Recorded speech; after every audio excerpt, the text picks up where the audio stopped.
نیلا پلنگه اده نه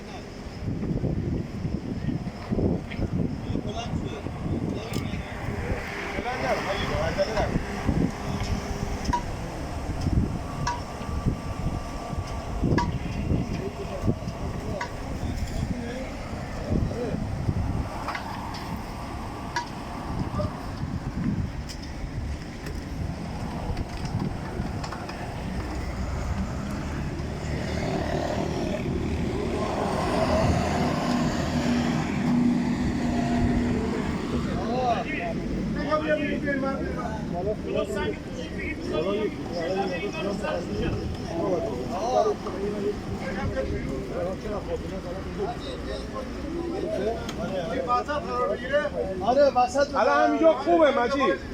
نه پایین نیاز نباید بیاد مجید تویشو پر کن خوبه الان میگم مجید سنگ باید بذاری چی باید بذاری؟ اون زیرش که با سنگ نمیمونه که زیرش که پرچکندی باید بیاد اینجا خوبه. خودم خبر می‌گیری.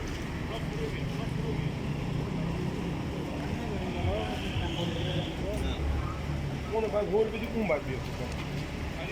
مجید اگه چیزی بگم با این اون بزرگ بالا سر در بیار بندازی زیرش یک کم بیار بالا مرسه 5 کم بیار بالا یه دانه همینجوری هم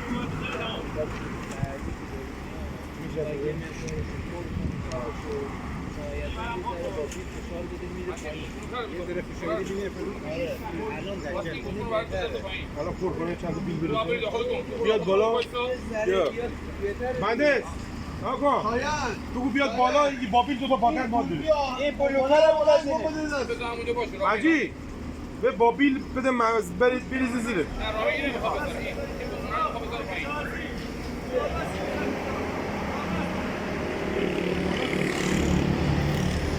آقا دارم